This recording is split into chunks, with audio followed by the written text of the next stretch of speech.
Shalom Bapak Ibu yang dikasihi Tuhan, kita jumpa kembali di dalam seri Refresh Your Mind and Soul. Dan hari ini kita akan kembali bersama-sama merenungkan kebenaran firman Tuhan dari 1 Korintus pasal yang kedua ayat yang ke-8. Demikian firman Tuhan, tidak ada dari penguasa dunia ini yang mengenalnya, sebab kalau sekiranya mereka mengenalnya, mereka tidak menyalibkan Tuhan yang mulia. Bapak Ibu yang dikasihi Tuhan, pernahkah kita berpikir dan kita merenungkan, apakah dalam kehidupan kita sebagai orang-orang yang percaya, sebagai orang-orang yang mempertuhankan Yesus Kristus di dalam kehidupan kita, apakah kita sudah sungguh-sungguh mengenal Tuhan yang kita percaya tersebut?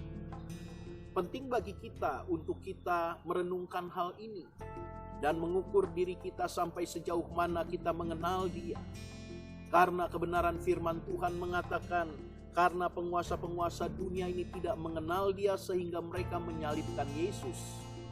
Bapak Ibu, jangan sampai karena kita tidak mengenal siapa Tuhan yang kita sembah, yang kita layani, yang kita percaya dengan sungguh-sungguh, maka hidup kita seperti apa yang dikatakan oleh firman Tuhan hari ini. Kita menyalibkan Kristus kedua kali di dalam kehidupan kita. Itu sebabnya sangat penting untuk kita sungguh-sungguh mengenal Dia.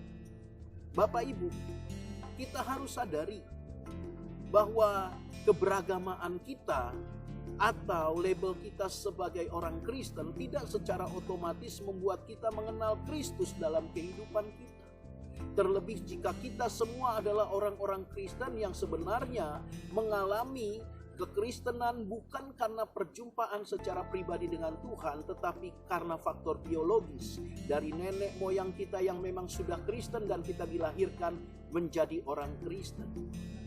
Itu sebabnya Bapak Ibu, mari kita berusaha semaksimal mungkin dalam hidup kita untuk mengenal Dia lebih dalam.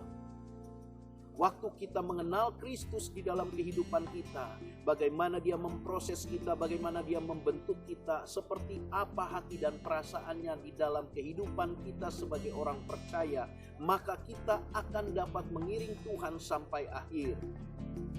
Sebagai contoh, Yudas, dia mengkhianati Yesus karena dia tidak mengenal dengan baik siapa Yesus. Dan juga Petrus yang pada saat itu menyangkal Yesus, dia pun tidak mengenal siapa Yesus di saat itu. Jadi Bapak Ibu yang dikasihi Tuhan, kenali Tuhan dengan dalam di dalam kehidupanmu. Lewat apa? Kenali Dia melalui hari-harimu.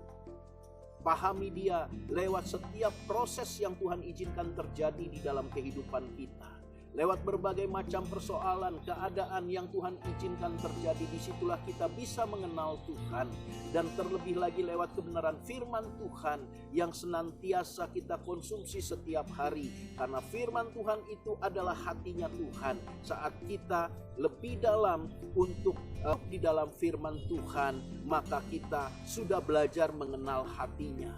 Dan jalin hubungan yang dalam dengan Tuhan melalui komunikasi secara pribadi, kehidupan doa yang kita tingkatkan, kehidupan doa yang senantiasa ada dalam kehidupan kita, dan itu membuat kita dapat mengenal Tuhan lewat kesendirian kita bersama dengan Dia.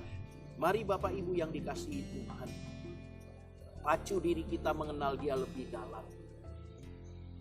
Jangan hanya kita berbicara tentang apa yang bisa Tuhan lakukan untuk saya, tetapi mari terbuka terhadap hati kita bahwa selama ini apakah kita sudah mengenal Dia.